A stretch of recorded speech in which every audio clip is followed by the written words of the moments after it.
Assalamualaikum warahmatullahi wabarakatuh.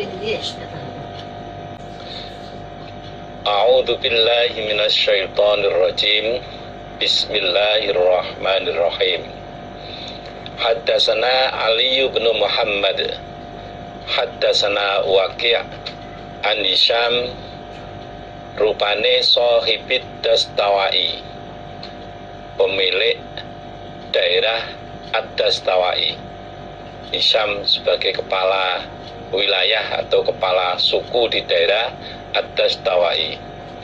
An Qatadah an Sa'id bin Musayyab an Sa'd bin Ubadah, qala berkata sapa Sa'ad bin Ubadah, qultu berkata aku Sa'ad bin Ubadah, ya Rasulullah, wahai Rasulullah, ayyus sodakoti, manakah sodako afdolu yang lebih utama? Sa'ad bin Ubadah bercerita, pernah saya bertanya kepada Nabi, wahai Rasulullah, manakah sodako yang lebih utama? Mana sodako yang lebih besar pahalanya? Qala bersabda Nabi, sakyul ma'i, memberi minum air. Nabi menjawab, sodako yang lebih utama, sodako yang lebih besar pahalanya adalah memberi minum air. Supaya difahami bahwa Nabi menjawab pertanyaan saat itu, Nabi berada di daerah yang mana jarang air, di mana untuk mendapatkan air itu perlu usaha yang luar biasa, sehingga sodakoh air minum itu menjadi sesuatu yang mahal harganya, besar nilainya, yang juga menjadikan besarnya pahala bagi orang yang sodakoh air tersebut. Bukan bermaksud menafikan sabda Nabi ini, tapi kalau kita bandingkan kita di Indonesia, tentunya hal ini sangat berbeda. Di Indonesia itu air berlimpah, sungai banyak, orang untuk mendapatkan air tidak begitu susah, masing-masing bisa mendapatkan air itu. Tentunya sodako yang besar pahalanya bagi kita saat ini sepertinya bukan air, tapi mana yang paling dibutuhkan orang saat itu. Ketika kita bisa membantu, kita bisa sodako pada dirinya, itu menjadi pahala yang besar. Nah, kalau di Indonesia air berlimpah, sungai-sungai banyak, untuk mendapatkan air nggak perlu biaya banyak, bisa mengambil dengan mudahnya. Nah, sehingga air bukan menjadi kebutuhan yang sulit untuk dipenuhi, enggak.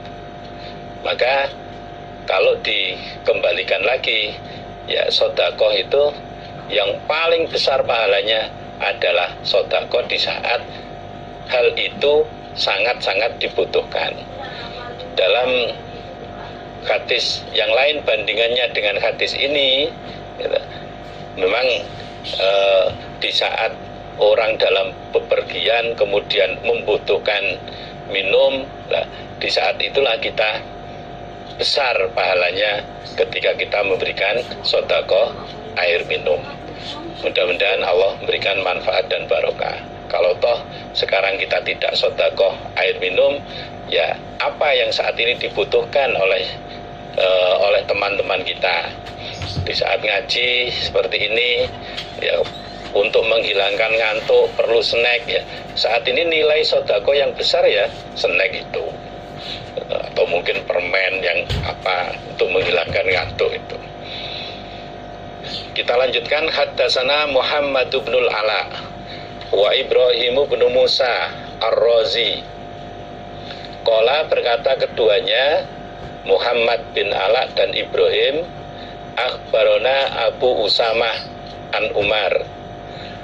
Qala berkata sopo Ibrahim, gurunya Imam Abu Dawud, huwa adapun Umar iku Umar ibnu Hamzah, Umar ibnu Hamzah ibni Abdillah al-Umari. Kalau Ibrahim bin Musa menjelaskan lebih detail, yang dimaksud Umar gurunya Abu Usama itu adalah Umar bin Hamzah bin Abdillah al-Umari. Sama-sama ada nama Umar perawi hadis, namun yang dimaksudkan oleh Ibrahim bin Musa adalah Umar bin Hamzah bin Abdillah al-Umari. Nah, kalau Muhammad bin Ala tidak menjelaskan detail siapa Umar itu, Umar putranya siapa, cucunya siapa, oleh Muhammad bin Ala tidak dijelaskan. An Abdurrahman ibni Sa'ad qala berkata Abdurrahman, sami itu mendengar aku Abdurrahman Aba Sa'idin pada Aba Sa'id al-Khudri. Abu Sa'id al-Khudri ini termasuk salah satu sahabat Nabi yang hafalan hadisnya juga ribuan, banyak sekali hafalan hadisnya. Yaqulu berkata sopo Abu Sa'id, qala bersabda sopo Rasulullah sallallahu alaihi wasallam, inna min a'dhamil amanati, sesungguhnya termasuk lebih besarnya amanat, termasuk lebih besarnya tanggung jawab indallahi di sisi Allah, yaumal qiyamati pada hari kiamat, ar-rajula seorang laki-laki, yufdi yang menjimak dia, yang menyetubui dia. Langsung saya makna maksud, yufdi yang menyetubui dia, ilam ro'atihi pada istrinya rojul, watufdi dan menyetubui siapa imro'ah, siapa perempuan, ilaihi pada rojul, ilaihi pada orang laki-laki. Summayan syuru kemudian menyebarkan dia, kemudian menyebarkan dia sirroha pada rahasianya perempuan, sirroha pada rahasianya perempuan.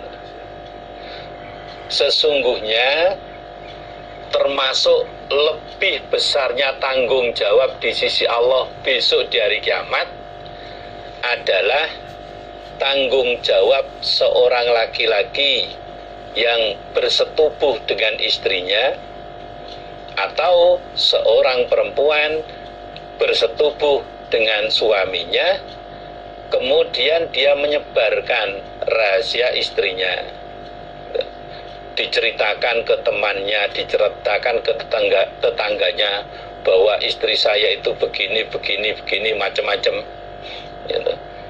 Begitu pula yang perempuan cerita ke teman-temannya bahwa suami saya itu wah luar biasa, bagi yang suaminya luar biasa. Bagi yang suaminya tidak luar dan tidak biasa, dia cerita ke tetangganya, ke teman-temannya, lah suami saya itu apa, gayanya seperti itu, tapi kalau main di ranjang lah nggak ada 5 menit sudah buar. Nah, itu merupakan tanggung jawab besar besok di sisi Allah. Dalam hadis yang lain diriwayatkan, innama masalu dzalika masalu saitonatin lakiyat saitonan fisikati faqadha hajatahu wan nasu yanduruna ilaihi. Gambaran orang yang berhubungan suami istri di rumah, di dalam kamar, kemudian diceritakan pada teman-temannya, itu digambarkan seperti setan perempuan bertemu setan laki-laki, kemudian melampiaskan syahwatnya di tengah jalan dilihat orang banyak. Artinya perbuatan seperti itu bukan perbuatan yang terpuji, itu perbuatan yang salah. Apa gunanya kita membuat kamar? Apa gunanya kamar itu ada pintunya? Apa gunanya pintu kamar itu ada kuncinya? Kalau sudah ada di dalam kamar, pintu ditutup, kemudian dikunci, itu menunjukkan bahwa apa yang akan dilakukan dalam kamar itu sebuah rahasia besar, nggak boleh disampaikan pada orang lain. Gitu. Kalau sudah dikunci pintunya ditutup, kemudian dikunci, kemudian apa yang dilakukan dalam kamar itu disampaikan pada orang lain, apalagi sekarang teknologi canggih, kemudian direkam, diviralkan, ya sama dengan setan bermain asmara di tengah jalan ditonton orang banyak. Itu dosa besar, tanggung jawab yang besar di sisi Allah nanti. Naudzubillah min dzalik. Ini menjadi perhatian yang besar, betul-betul dijaga. Itu sangat privasi, sangat rahasia dan tidak boleh diceritakan kepada siapapun. Baik tentang kepuasannya ketika berhubungan dengan suami istri maupun kekecewaannya ketika berhubungan suami istri, tidak boleh diceritakan kepada orang lain. Mudah-mudahan semuanya ini bisa menjadi pelajaran berharga bagi kita semuanya. Alhamdulillah, jazakumullahu khairan. Kita lanjutkan. Haddatsana Hisham bin Ammar, haddatsana Al-Walid bin Muslim, haddatsana Al-Hakam ibnu Mus'ab an Muhammad ibn Ali ibn Abdullah ibn Abbas annahu, sesungguhnya Muhammad bin Ali iku haddatsahu, bercerita siapa Muhammad hu pada Al-Hakam an Abdullah ibn Abbas.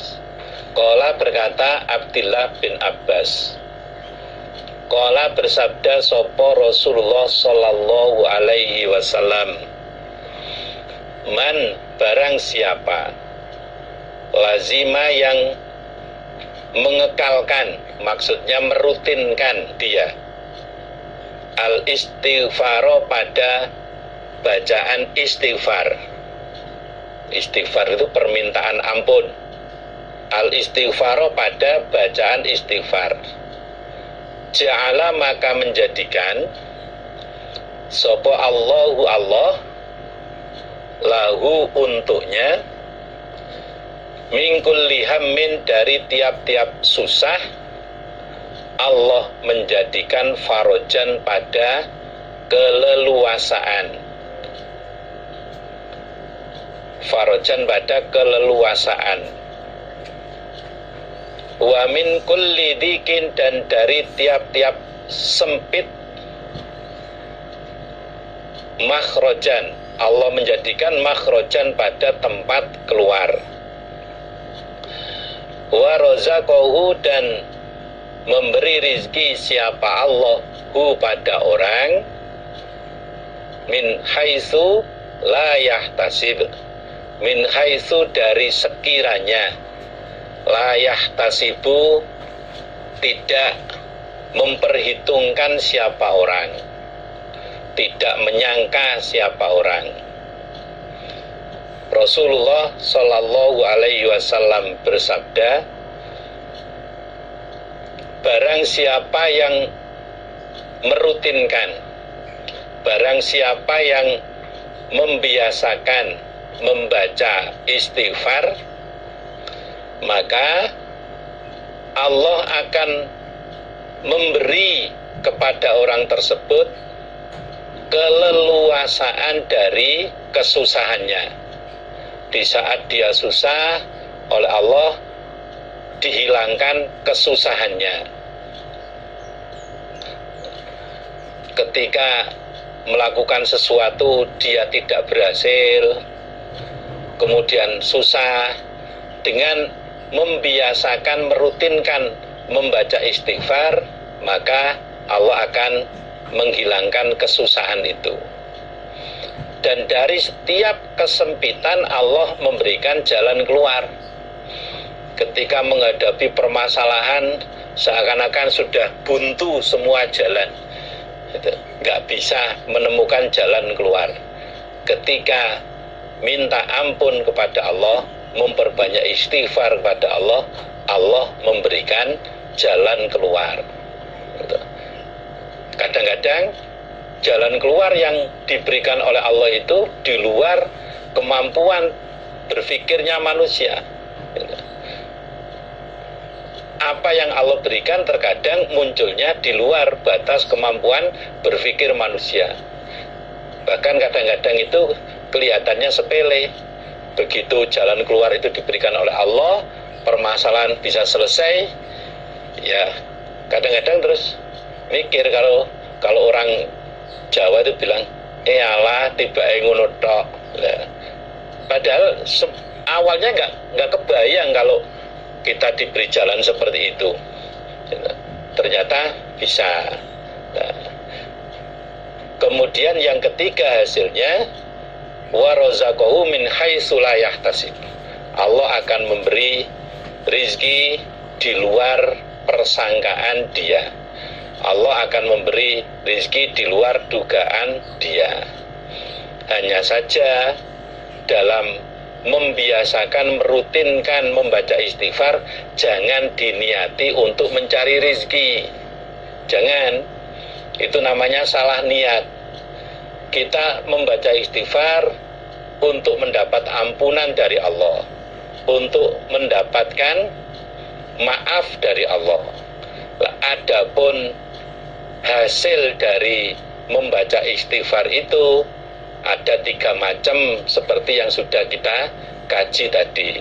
Jangan diniati aku tak moco istighfar sing akeh, saya membaca istighfar yang banyak biar nanti rizki saya lancar. Jangan. Itu namanya membacanya istighfar untuk mencari rizki. Tapi niati membaca istighfar itu untuk mendapat ampunan dari Allah, mendapat maaf dari Allah.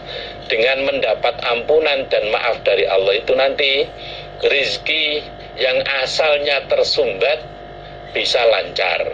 Dalam riwayat hadis di Ibnu Majah dijelaskan, innar rajula la yuhramur rizqa bidzanbi yusibuha. Sesungguhnya orang laki-laki itu dihalang-halangi rizkinya karena dosa yang dikerjakannya. Ketika dosa-dosa itu dikerjakan kemudian ditobati semuanya, maka rizki akan dibuka oleh Allah. Mudah-mudahan Allah memberikan manfaat dan barokah. Haddasana Amr bin Utsman ibni Sa'id ibni Katsir ibni Dinar al-Himsi.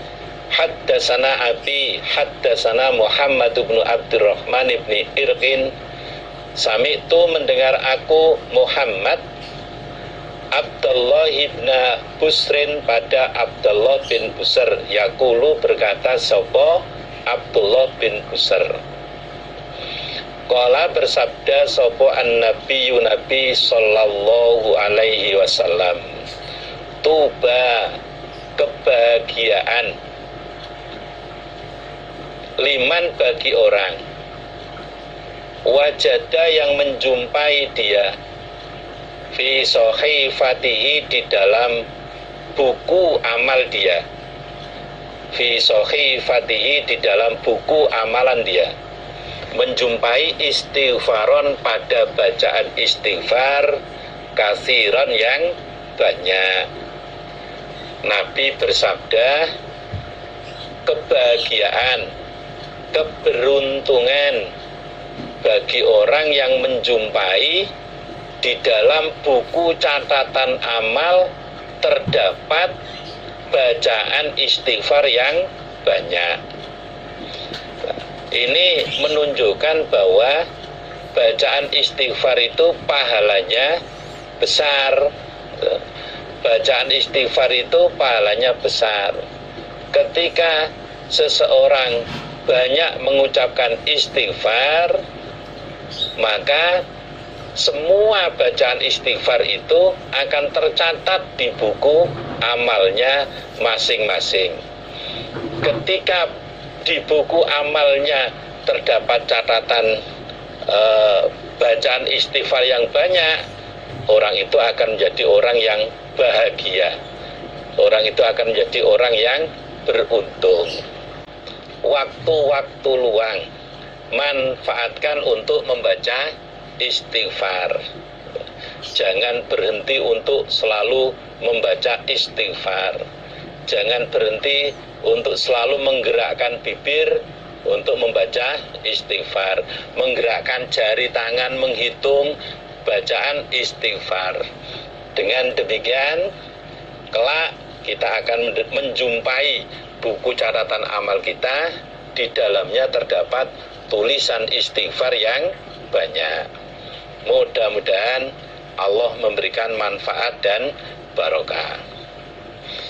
Haddatsana Ahmad bin Muhammad akhbarana Ibnul Mubarak an Abi Bakrin an-Nahsyali an Marzukin, rupane Abi Bakar At-Taimi, nama aslinya Marzuk, kemudian nama panggilannya Abi Bakar At-Taimi, an Ummid Darda an Abi Darda.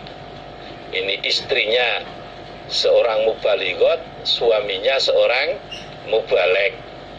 Anin Nabi, dari Nabi sallallahu alaihi wasallam. Qala, bersabda Nabi, man barang siapa rodda yang menolak dia an irdi akhihi, dari rahasia saudaranya, an irdi akhihi, dari rahasia saudaranya, rodda maka menolak sopo Allahu Allah an wajhihi, jauh dari wajahnya orang, an wajhihi, jauh dari wajahnya orang, an-naro, pada neraka, yaumal kiamati, besok di hari kiamat.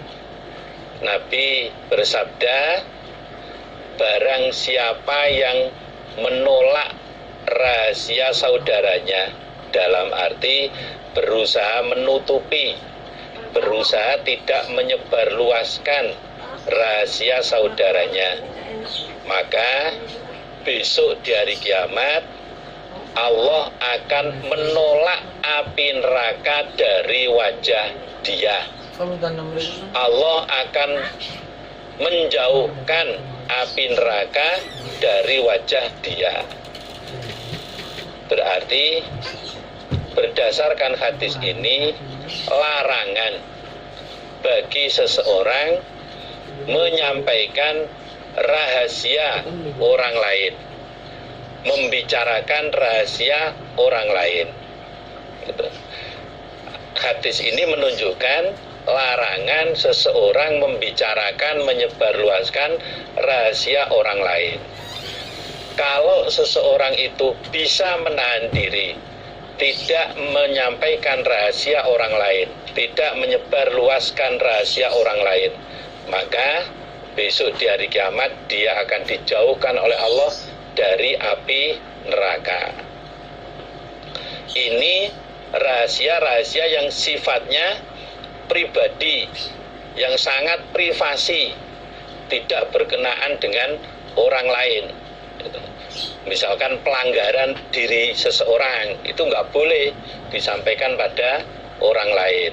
Tapi kalau kesalahan orang itu merugikan orang lain, ya boleh-boleh saja disampaikan. Misalkan si A itu sering kali mencuri barang orang lain, untuk kewaspadaan maka dikasih tahu pada yang lain bahwa si A ini sering melakukan hal seperti ini, suka mencuri, sudah terbukti beberapa kali mencuri, ya untuk kewaspadaan ya perlu ada pembatasan seperti itu.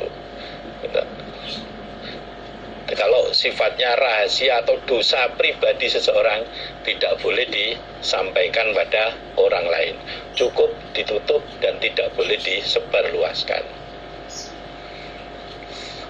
Bandingan hadisnya, dalam hadis Abu Dawud dijelaskan, man ro'a auratan fasataroha kana kaman ahya mau'udatan. Nabi bersabda, barang siapa yang melihat aurat, barang siapa yang melihat rahasia orang lain, kemudian dia mau menutupi, dia menahan diri tidak menyebarluaskan rahasia itu, maka dia diberi pahala seperti orang yang menghidupkan pembunuhan terhadap bayi perempuan yang dikubur hidup-hidup, seperti pahalanya orang yang menggagalkan upaya pembunuhan terhadap bayi perempuan yang dikubur hidup-hidup. Berarti bisa menahan diri, tidak menyebarluaskan rahasia orang lain, itu menjadi pahala kita. Akhirnya Abu Dawud qala hadatsana Arim qala hadatsana Ahmad qala hadatsana Abdullah Ubaidullah ibnu Umar an Sa'idin al-Makburi an Abi Hurairah anna Rasulullah sallallahu alaihi wasallam qala bersabda Nabi, arba'atun, 4 golongan atau 4 orang, yubghiduhum, membenci kepada mereka sapa Allah azza wa jalla. Ada 4 orang, semua itu dimarah oleh Allah, dibenci oleh Allah. Yang pertama, al-bayya'u, orang yang berdagang, al-halafu, yang banyak sumpahnya, sumpah palsu, sumpah yang hanya biar dagangannya itu laku. Jadi banyak sumpah tapi sumpah palsu, sumpah hanya untuk biar dagangan ini laku. Yang kedua, wal fakir, dan orang yang fakir, al muhtalu, yang sombong. Fakir sombong. Kalau kaya sombong kan masih mendingan dah. Ini fakir sombong. Kalau di hadis yang lain itu askol askia manicetama alaihi fakru wa adabul akhirah. Lebih celakanya orang yang paling celaka adalah orang yang di dunianya dia fakir, di akhiratnya masuk neraka. Paling celaka. Nang dunyane ya sengsara, melarat, nang akhirate mlebu neraka. Paling cilokane wong cilaka. Jadi fakir sombong, melarat lo nyombongi koncone. Sebetulnya saya itu nggak pengen kok mondok ini. Ini kan orang tua saya yang mondokkan saya. Saya itu pengennya itu mau jadi dokter. Padahal SD ora lulus. Katanya mau jadi dokter. Dokter apa? Nyombongi temannya. Atau sombong kalau dalam agama ya batorul haq wa hum dunnas, itu menolak barang hak, meremehkan manusia. Sudah fakir masih menentang. Wasa itu, dan orang yang tua, azani, yang berzina. Ini yang nomor 3. Tua tapi berzina. Ini yang sekarang lagi santer-santernya diberitakan itu ya ini, gembongnya geng motor si Klewang atau siapa. Usianya itu sudah 57 tahun atau berapa, itu memperkosa anak SMA apa SMP dan dipertontonkan oleh anak buahnya. Nah, jadi tua sudah tua itu masih berzina. Nah, mestinya kan orang tua itu lebih takorup kan kepada Allah, mengingat mati itu sudah dekat. Nah, umpama masih muda berzina itu kan orang maklum kan istilahnya, walaupun ya nggak bener, walaupun ya dosa, tapi masih muda itu kan ijek mending. Nah, ini sudah tua, lah kok zina. Yang mestinya segera lebih mendekatkan diri pada Allah, malah pelanggarannya meningkat. Jadi dimarahi oleh Allah. Bukan berarti kalau masih muda zina itu nggak dimarahi oleh Allah, ya tetap dimarahi. Tapi wis tua kok zina iki kebangetan istilahnya. Wal imamu dan imam al-jair yang nyeleweng, yang nyimpang. Maksudnya nyimpang dari ketentuan-ketentuan imam itu yang mestinya harus adil, rafiq, muhsin, arif, harus rambut jamaah. Lah imamnya itu tidak netepi semua itu berarti nyeleweng, termasuk dalam hukum nyeleweng, nyimpang. Nah inilah 4 golongan yang dimarah oleh Allah, dibenci oleh Allah. Abarani Muhammad bin Abdullah bin Abdul Hakam an Syu'aibin an Lais qala hadatsana Khalidun an Ibni Abi Hilalin an Yazid bin Abdullah an Muhammad bin Ibrahim an Abi Salamah an Abi Hurairah an Rasulullah sallallahu alaihi wasallam qala berkata siapa Nabi jihadul kabir, adapun jihadnya orang tua wasogir dan anak kecil, wadoif dan orang yang lemah, wal mar'ati dan orang yang perempuan, ikhwal haji wal umratu dan umroh. Haji wal umratu dan umroh itu merupakan pol-polnya jihad bagi 4 golongan tadi. Akbarona Abu Ammar Al-Husain Ibnu Hurais Al-Marwazi. Qala berkata sopo Abu Ammar atau Al-Husain, Haddasnal Fudail wa huwa adapun Al-Fudail iku Ibnu Iyad an Mansur an Abi Hazim an Abi Hurairah. Qala berkata Abu Hurairah, qala bersabda sapa Rasulullah sallallahu alaihi wasallam, man barang siapa hajja yang haji dia hadzal baita pada ini baitullah falam yarfus maka tidak berbuat rofas dia. Berbuat rofas itu tidak melakukan hubungan suami istri di saat melaksanakan ihram. Walam yafsuk dan tidak melanggar dia, termasuk tidak bertengkar. Roja'a maka kembali dia. Kama waladathu sebagaimana melahirkan padanya. Kama waladathu sebagaimana melahirkan padanya sopo ummuhu ibunya orang. Rasulullah sallallahu alaihi wasallam bersabda, barang siapa yang haji ke Baitullah ini kemudian dia tidak berbuat rofas, tidak berhubungan suami istri di saat sedang ihram, juga tidak melanggar, termasuk tidak bertengkar, maka dia pulang sebagaimana seseorang dilahirkan dari ibunya, maka dia pulang bersih dari dosa-dosanya sebagaimana seorang bayi yang dilahirkan dari ibunya.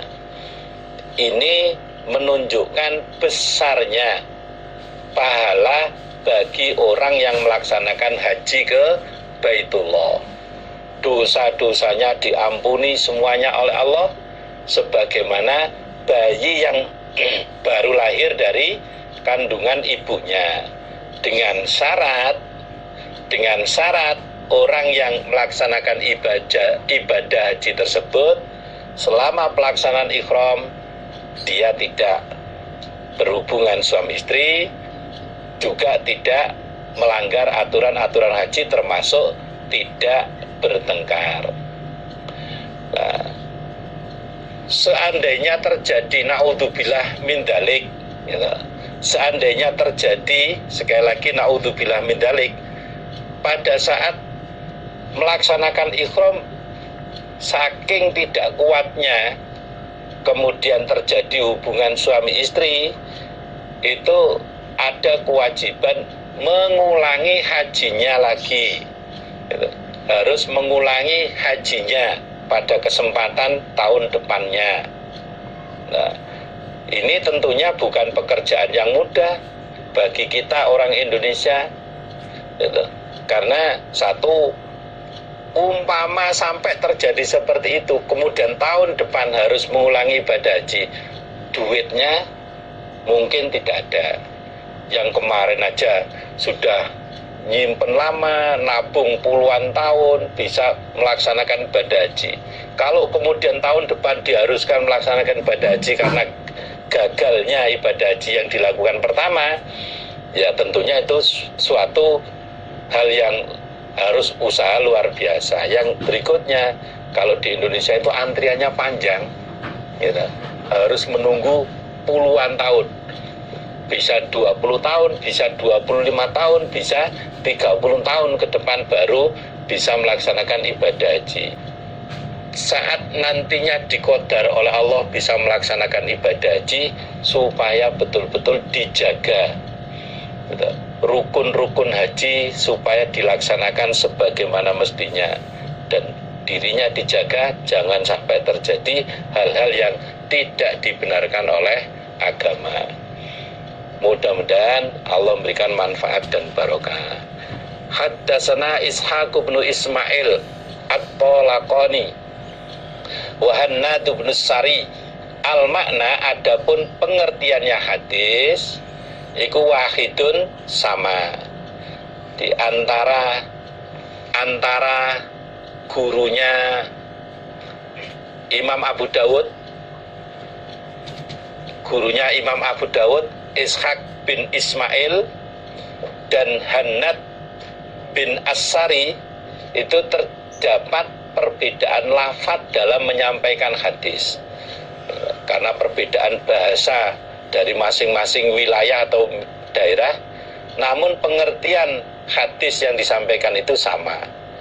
Qala, berkata sopo Ishaq bin Ismail, haddatsana Abdatu bin Sulaiman an ibni Abi Arubah an Qatadah an Azrah an Sa'id ibn Jubairin an ibni Abbas annan nabiyya, sungguhnya Nabi sallallahu alaihi wasallam iku sami'a, mendengar siapa Nabi, rojulan, pada seorang laki-laki, yaqulu, yang berkata dia, labbaika an subrumah.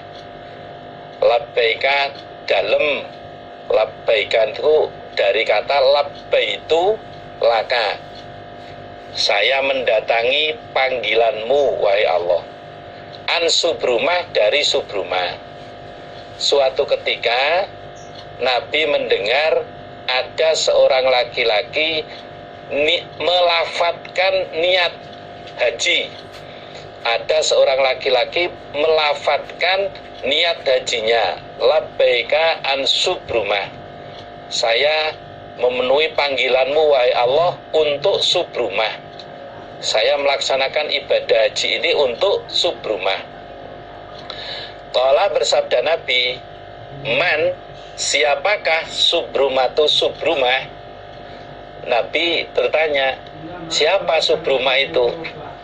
Kok kamu melafatkan niat haji untuk subrumah? Memang siapa subrumah itu? Qala, berkata rojul, akhun, maksudnya huwa akhun, dia adalah akhun, saudara laki-laki, li, bagiku, atau koribun, kerabat, li, bagiku. Orang laki-laki tersebut menjawab pada Nabi, subrumah itu saudara laki-laki saya, atau subrumah itu kerabat dekat saya. Qala, bersabda Nabi, hajajta, apakah sudah haji kamu? Rojul, hajajta, apakah sudah haji kamu? Rojul, an nafsika, dari dirimu. Nabi bertanya pada orang laki-laki tersebut, memangnya kamu sudah melaksanakan ibadah haji untuk kamu sendiri? kok sekarang kamu melafatkan niat haji untuk subrumah? Memangnya kamu sudah haji? Qala berkata rajul, la, tidak, dalam arti belum. Wah, saya belum haji Nabi. Ya baru pertama ini saya melaksanakan ibadah haji untuk subrumah. Saya belum pernah haji. Qala bersabda Nabi, hujjah, hajilah kamu, an nafsika, dari dirimu. Summa hujjah, kemudian hajilah kamu. Summa hujjah, kemudian hajilah kamu, an subrumata, dari subrumah.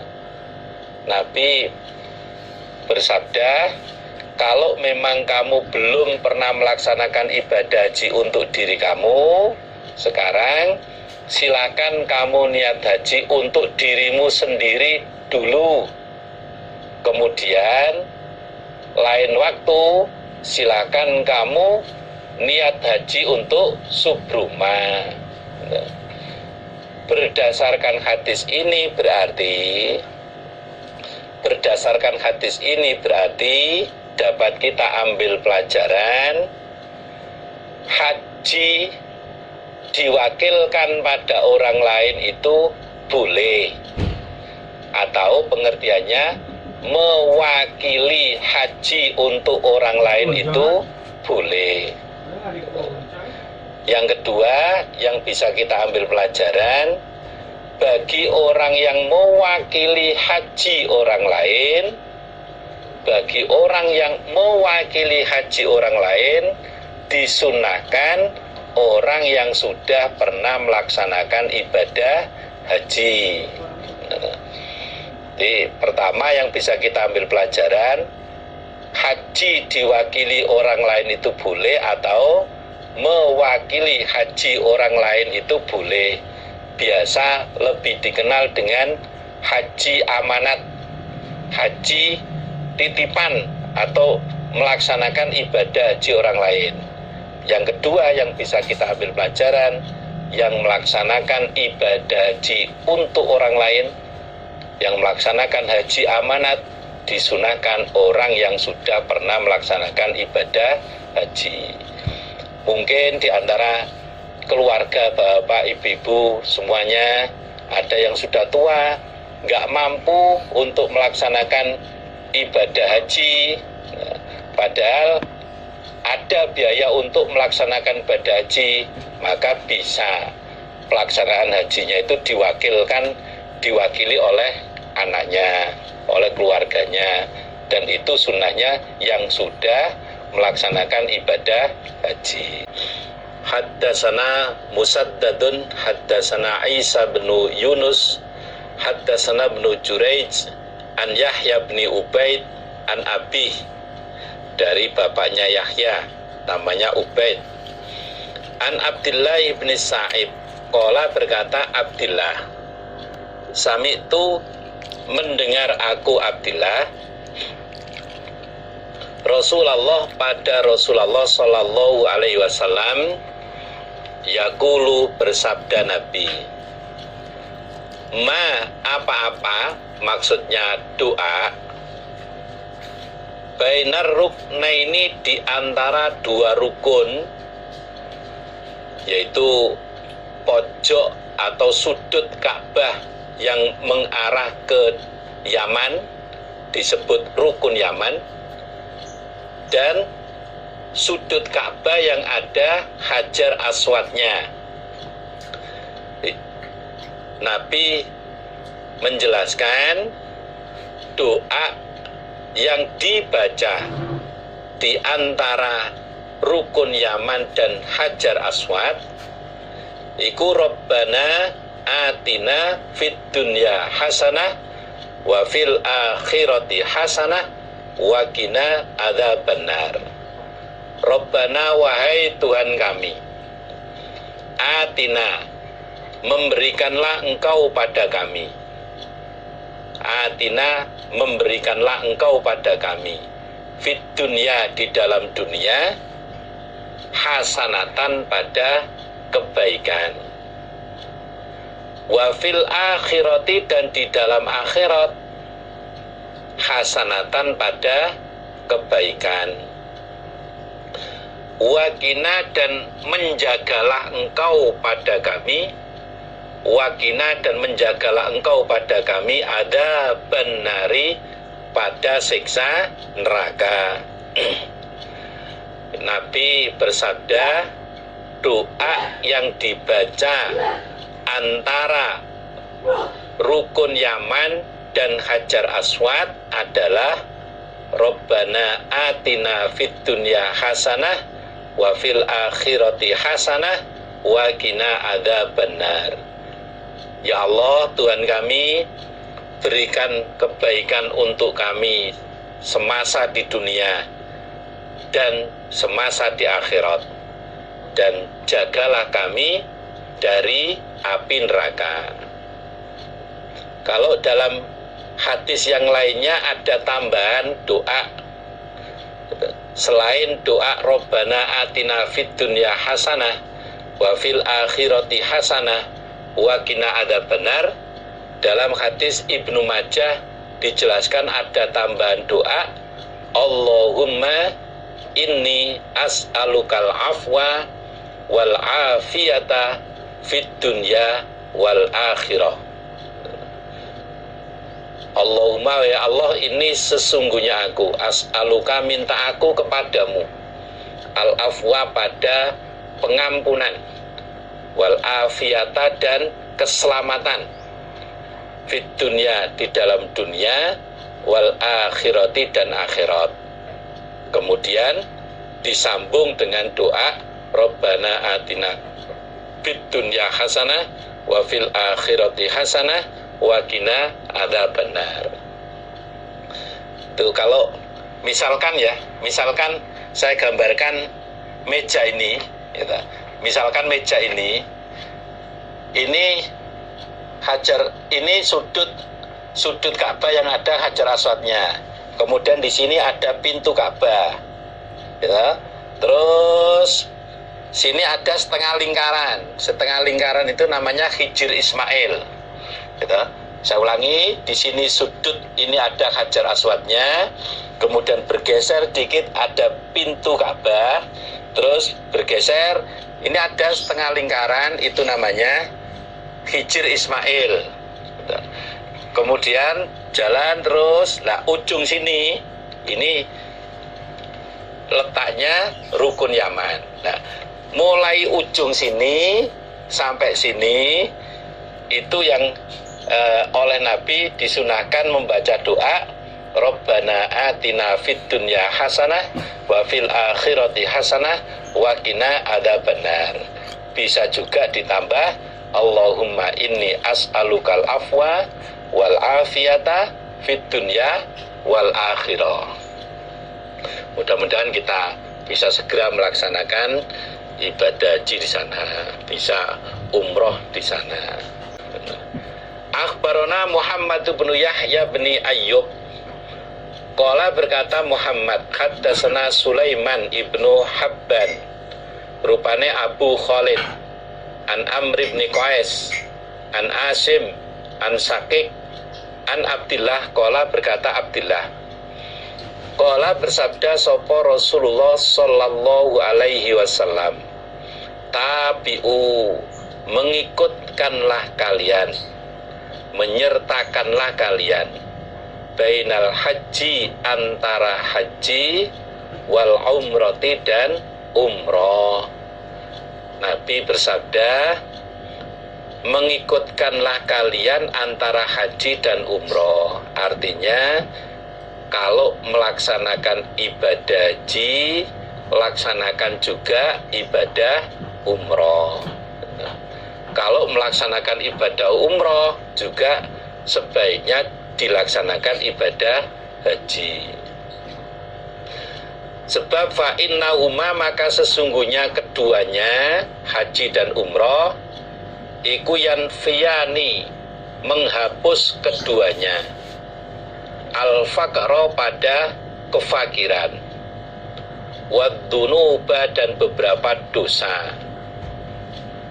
gambarannya kama yanfi, sebagaimana menghilangkan, kama yanfi, sebagaimana menghilangkan opo alkiru, perapian pandai besi,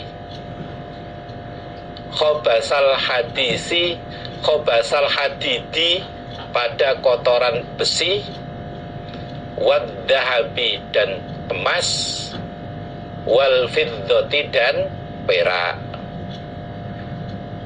Sesungguhnya haji dan umroh itu bisa melebur kefakiran, bisa menghilangkan kefakiran dan dosa. Gambarannya seperti perapian ubupan pandai besi menghilangkan kotorannya besi.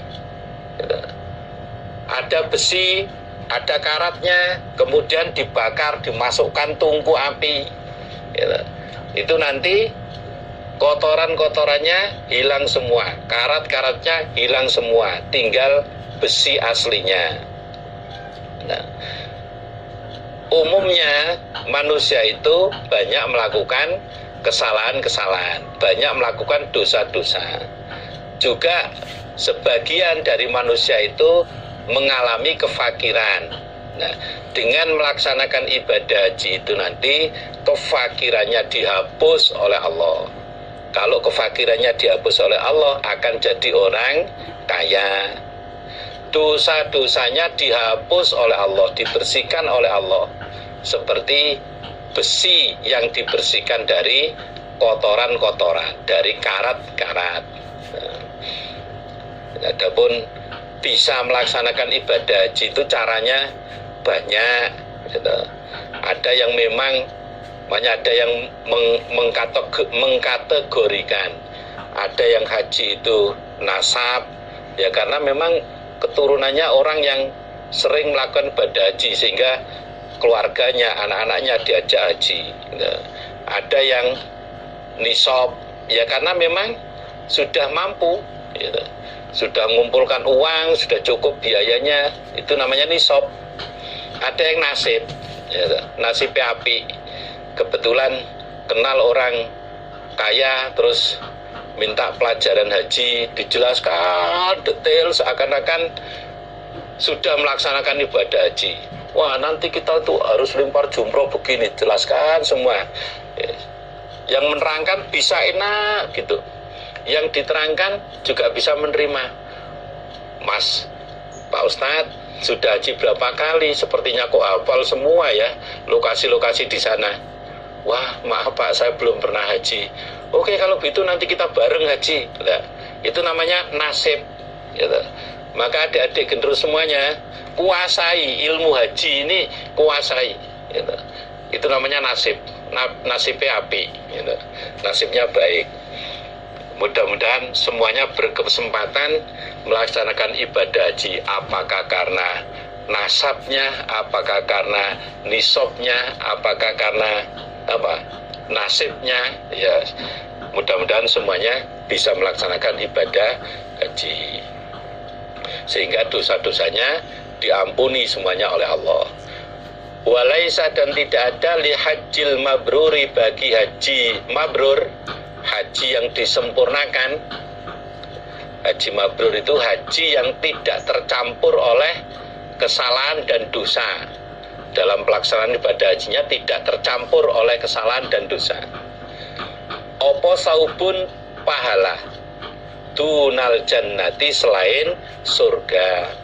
Tidak ada pahala bagi haji mabrur selain surga. Maksudnya bagi orang yang betul-betul bisa melaksanakan haji secara mabrur, maka dia akan mendapatkan balasan surga. Di dunianya kefakirannya dihilangkan oleh Allah, dosanya dihilangkan oleh Allah, di akhiratnya dimasukkan surga. Akhbarona Abdullah ibnu Muhammad ibni Abdurrahman qala haddatsana Sufyan qala haddatsana Abu Zubair an Abdullah ibn Babah an Jubair ibn Mut'im anna Nabiyya sallallahu alaihi wasallam iku qala bersabda Nabi, ya Bani Abdi Manaf, wahai anak cucunya Abdi Manaf, la tamna'unna, jangan mencegah sungguh kamu ahadan pada seseorang, tofa yang tawaf dia, bihadzal baiti, di ini Baitullah, wa sholat dan sholat dia, wa sholat dan sholat dia, ayya sa'atin, di mana waktu, sa'a yang menghendaki dia, sa'a yang menghendaki dia, min lailin, dari waktu malam, au naharin, atau waktu siang. Berpesan kepada orang-orang Bani Abdi Manaf, ini masih kerabat-kerabat Nabi, orang-orang yang masih kerabat dekatnya Nabi.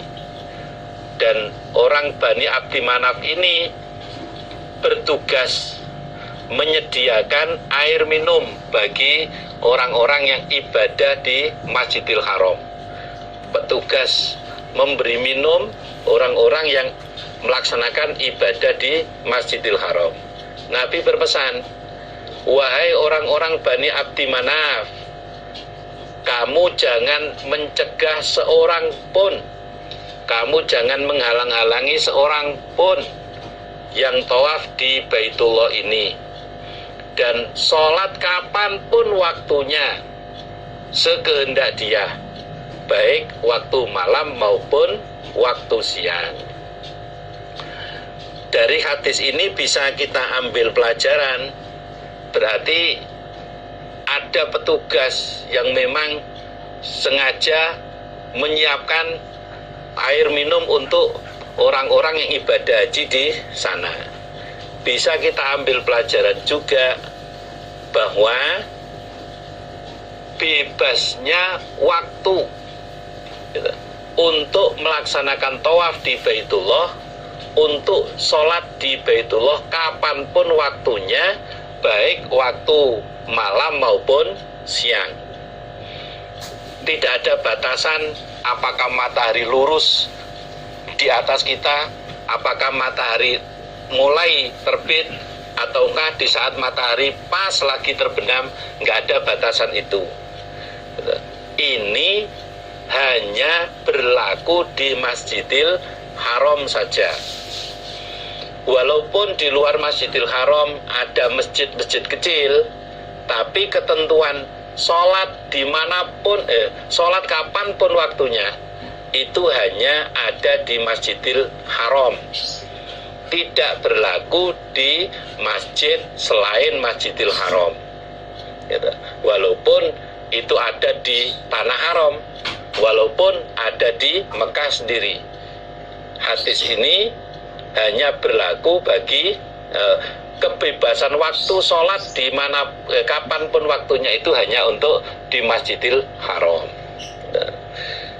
Ini yang menjadi apa istilahnya, kemudahan bagi orang-orang yang ingin ibadah full di Masjidil Haram. Hal ini berbeda dengan sama-sama di Tanah Haram, berbeda dengan di Masjid Nabawi. Kalau di Masjid Nabawi ada batasan waktu, gitu.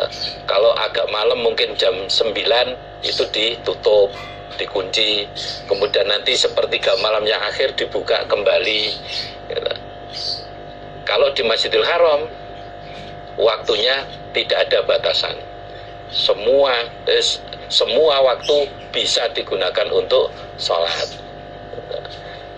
Nah, mungkin bapak ibu-ibu yang pernah umroh ya kadang lihat tayangan live di TV, di hotelnya, di tempat penginapannya, wah itu lagi kosong tuh, Masjidil Haram lagi sepi tuh, ayo kita ke Masjidil Haram. Ternyata di kamar lain juga bilang begitu, wah itu lagi sepi tuh, ayo kita berangkat. Yang sana menganggap sepi, kemudian berangkat, yang sini menganggap sepi juga berangkat, akhirnya bertemulah di Masjidil Haram bareng semua. Ternyata juga sesek lagi. Gitu. Itu sering terjadi seperti itu. Begitu live, kelihatan longgar, yuk rame-rame kita ke Masjidil Haram. Yang lain juga, yuk rame-rame. Akhirnya rame betul di Masjidil Haram. Tadi numpuk lagi orangnya. Tidak pernah ada sepinya di Masjidil Haram itu. Mudah-mudahan Allah memberikan kita semuanya untuk bisa melaksanakan ibadah di Masjidil Haram.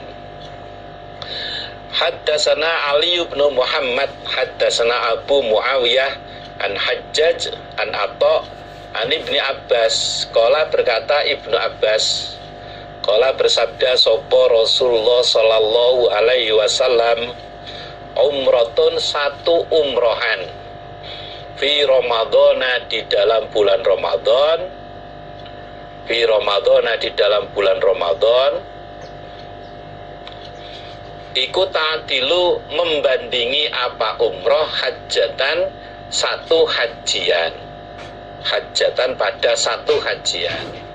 Rasulullah Shallallahu Alaihi Wasallam bersabda, satu kali umroh di bulan Ramadan itu pahalanya membandingi satu kali hajian.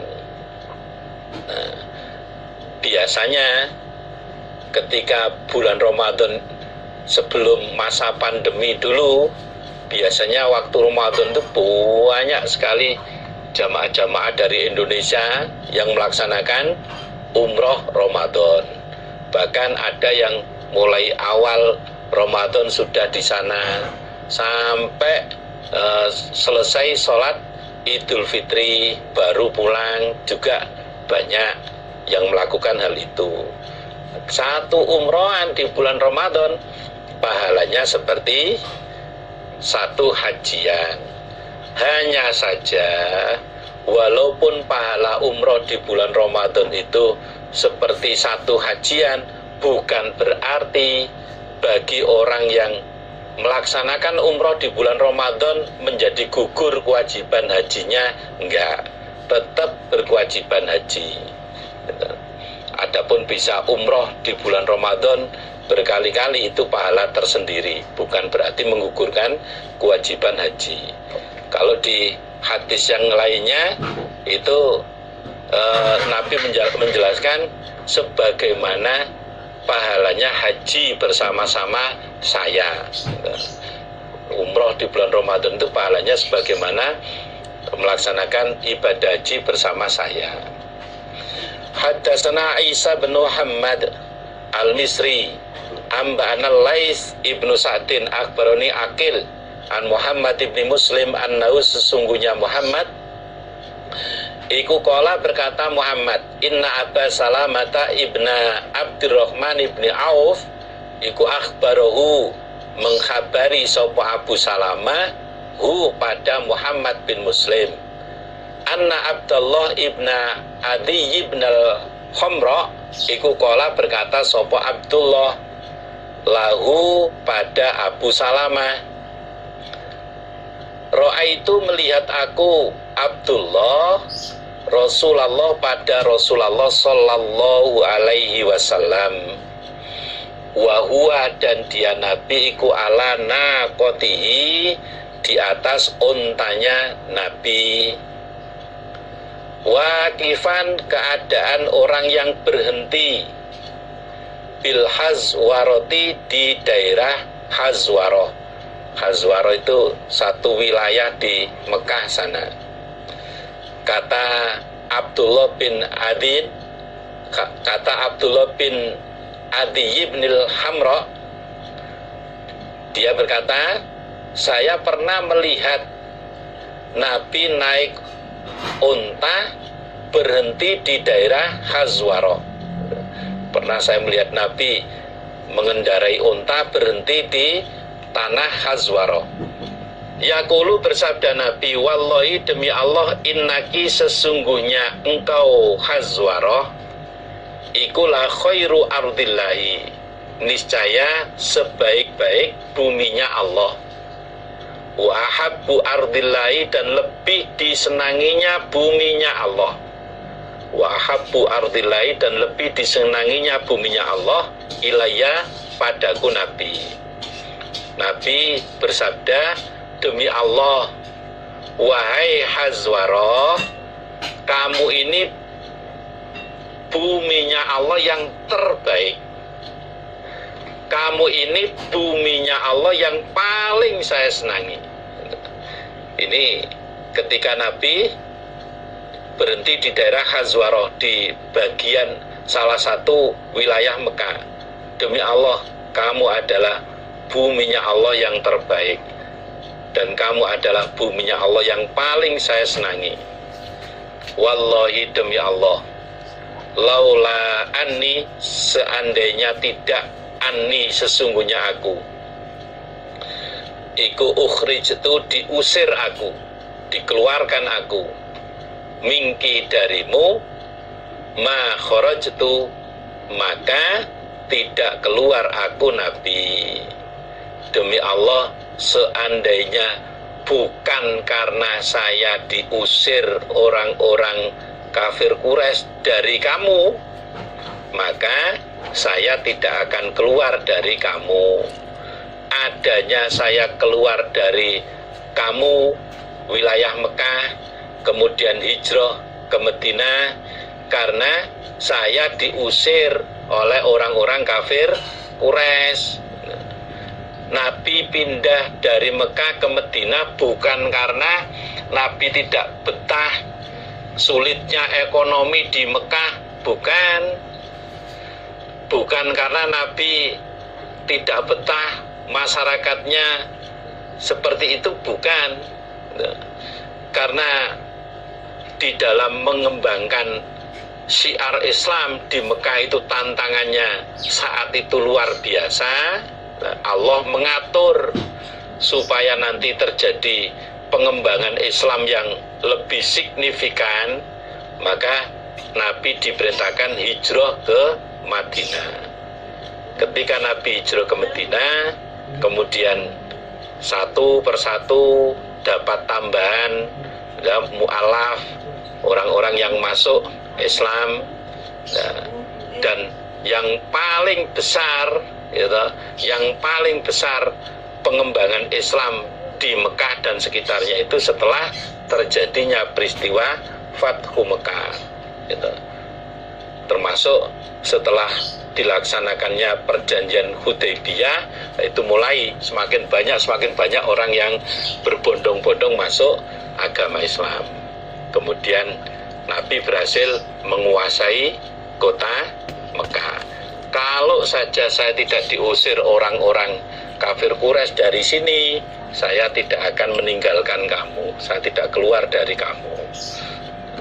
Itu bagian dari kecintaan Nabi terhadap tanah Mekah. Muga-muga Allah paring manfaat dan barokah. Haddasana Bakr bin Khalaf, haddasana Mu'adz bin Hisham, haddasana Abi an Ayyub an Nafi an Ibnu Umar. Qala, berkata Ibnu Umar, qala, bersabda sapa Rasulullah sallallahu alaihi wasallam, man, barang siapa istata'a, yang mampu dia, minkum, dari kalian, ayyamuta, bahwasanya mati dia, bil Madinati, di Madinah, fal yaf'al, maka hendaklah mengerjakan dia. Nabi bersabda, barang siapa di antara kalian yang mampu meninggal di Madinah, maka silakan berusaha untuk meninggal di Madinah. Barang siapa di antara kalian yang mampu meninggal dunia di Madinah, maka silakan melakukan, silakan berusaha untuk meninggal dunia di Madinah. Nah, terus gimana caranya? ya bisa jadi nggak pulang-pulang ke Indonesia, di sana saja. Walaupun di Indonesia ada keluarganya meninggal, ya nggak pulang. Walaupun anaknya menikah, ya nggak pulang, sana saja. Itu usaha, gitu. Itu usaha. Namun demikian, tempat kematian seseorang itu tidak ada yang tahu kecuali Allah. Wa ma tadri nafsun bi ayyi ardin tamut. Seseorang itu tidak tahu di mana tempat meninggal dia. Pengen meninggal dunia di Madinah, silakan usaha untuk meninggal dunia di sana. Sebab fa ini maka sesungguhnya aku Nabi iku asyhadu, memberi kesaksian aku Nabi, liman pada orang mata yang meninggal dia biha di Madinah. Sesungguhnya saya memberi kesaksian pada orang yang meninggal dunia di Madinah.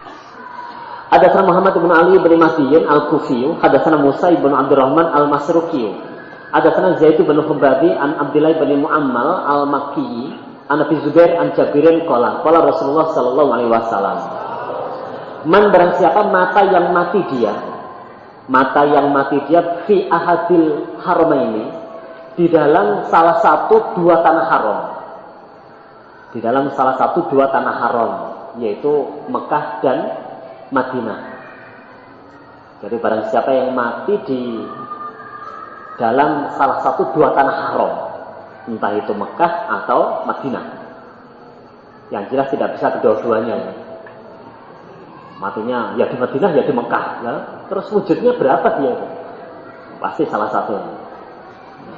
Jadi nggak bisa kedua-duanya. Kalau bisa ini, jadi pasti salah satu. Buisa maka dibangkitkan dia aminan dalam keadaan aman. Maksudnya aman dari siksa Allah yaumul kiamah, besok pada hari kiamat. Maka dia akan dibangkitkan oleh Allah dalam keadaan aman dari siksa Allah besok pada hari kiamat. Jadi sudah terhindar dari siksa Allah. Nah itu, terhindar dari siksa Allah. Ayo, siapa yang daftar? Daftar mati di Mekah. Karena punya kefadalan tersendiri itu. Hadatsana Ja'far bin Sanidi berita al-Misisiyu. Hadatsana Abi, hadatsana Yusuf bin Muhammad bin Munkadir an Nabi an Jabir bin Abdullah qala Rasulullah sallallahu alaihi wasallam. Qala berkata sapa Ummu Sulaiman bin Dawud. Jadi Ummu Sulaiman berarti ibunya Sulaiman bin Dawud ngomong. Berarti siapa itu? Ummu Sulaiman itu? Ya, Bu Dawud. Berkata Sulaiman pada Sulaiman alaihi salam, yaitu anaknya. Jadi Bu Dawud ibunya Sulaiman ngomong pada anaknya, ya Sulaiman, hai Sulaiman, nak, la tuksir, janganlah memperbanyak engkau an-nauma tidur bilaili, dengan Mbak Laili, bilaili pada waktu malam. Jadi Sulaiman janganlah kebanyakan tidur waktu malam, atau memperbanyak tidur waktu malam. Sebab fa'inna kasratan naum, maka sesungguhnya memperbanyak tidur bilaili pada waktu malam,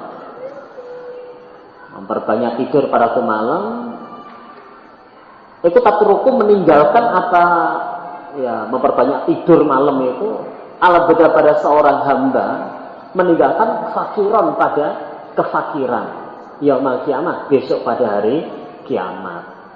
Nah, itu. Jadi sebab memperbanyak tidur malam itu bisa mewarisi meninggalkan kefakiran seorang hamba. Kefakiran pada seorang hamba besok pada hari kiamat. Nah, itu. Padahal pada waktu hari kiamat nanti ya banyak, ya, kebanyakan orang itu ya dalam keadaan fakir. Fakir apa maksudnya? Membutuhkan pahala. Lah itu dia diwarisi kefakiran malah. Gitu. Diwarisi kefakiran. Padahal membutuhkan pertolongan. memberikan syafaat. Hadatsana Abu Bakar bin Abi Syaibah, hadatsana Abdullah bin Sulaiman, an Muhammad bin Umar, an Abi Salamah, an Abi Hurairah qala Rasulullah sallallahu alaihi wasallam.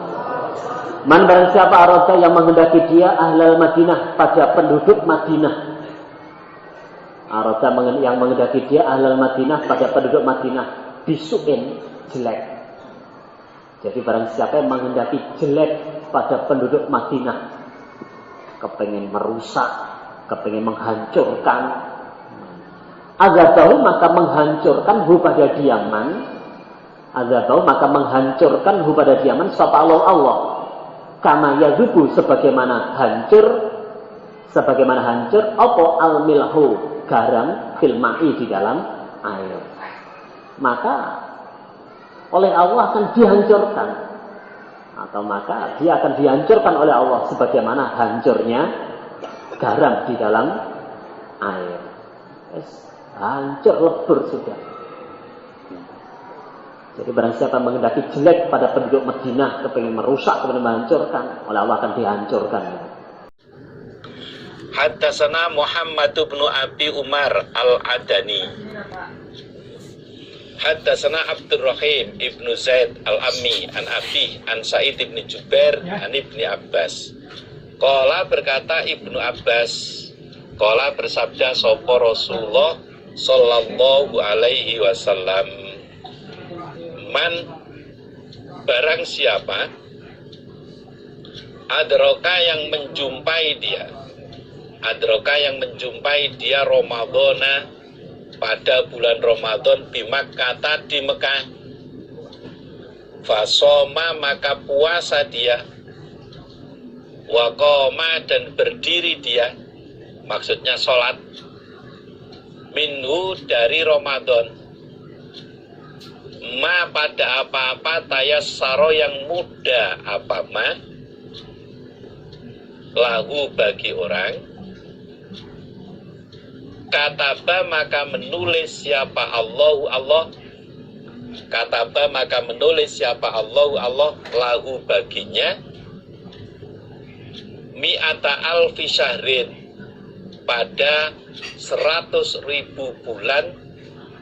Saya ulangi, mi'ata alfi syahri Ramadhana pada 100.000 bulan Ramadan, fima di dalam apa-apa, siwaha selainnya Mekah, siwaha selainnya Mekah.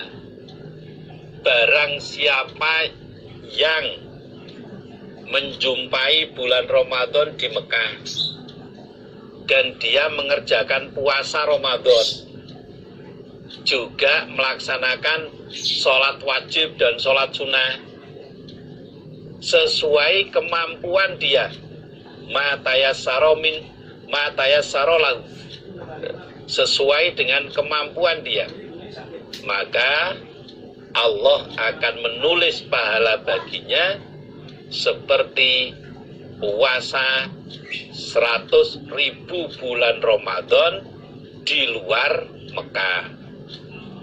Pahala yang pertama, oleh Allah diberi pahala seperti puasa 100.000 bulan Ramadan di luar Mekah.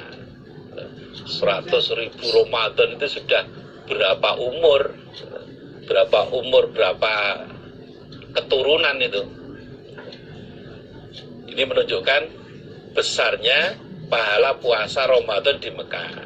Yang kedua, wa kataba dan menulis siapa Allah lahu bagi orang, bikulli yaumin pada tiap-tiap hari, Allah menulis itqorokobatin, memerdekakan satu orang budak.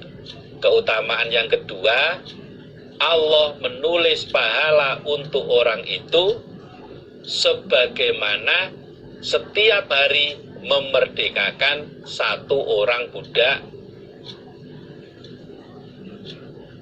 Wa kulli lailatin, dan tiap-tiap malam, itqorokobatin, memerdekakan satu orang budak.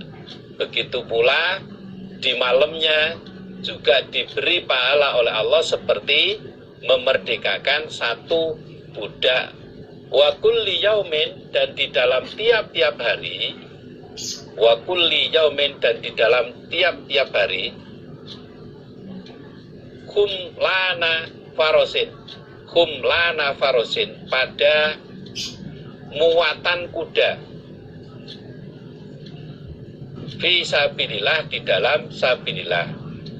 Yang ketiga, setiap hari dia diberi pahala seperti menyerahkan sodako sak muatan kuda. Dan setiap hari diberi pahala seperti sodako satu muatan kuda. Kalau kuda itu satu muatan bisa mengangkut 2 kintal, berarti setiap hari sama dengan sodako sebanyak 2 kintal untuk sabilillah. Wa fi kulli yaumin, dan di dalam tiap-tiap sehari, hasanatan, pada satu kebaikan. Dan setiap hari akan diberi oleh Allah satu pahala.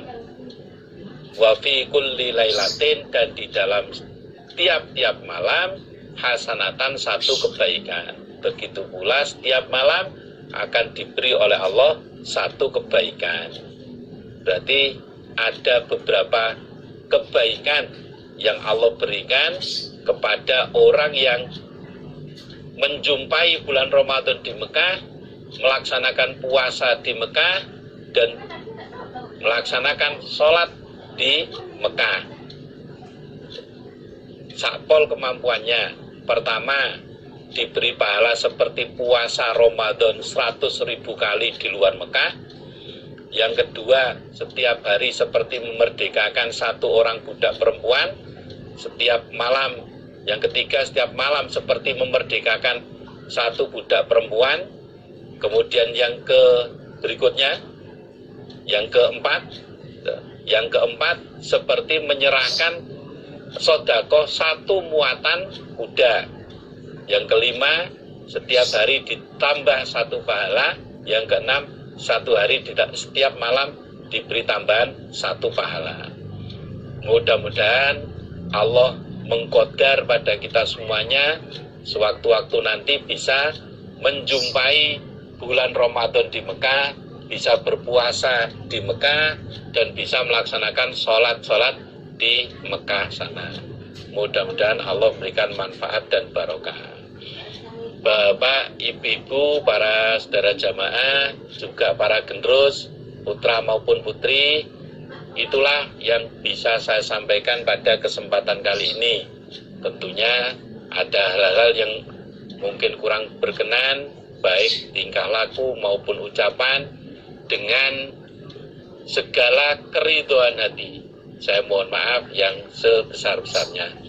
Apa yang sudah kita kaji mudah-mudahan menjadi ilmu yang bermanfaat untuk diri kita, keluarga kita, untuk semua masyarakat yang ada di sekitar kita. Alhamdulillah, jazakumullahu khairan. Mudah-mudahan Allah berikan manfaat dan barokah. Assalamualaikum warahmatullahi wabarakatuh.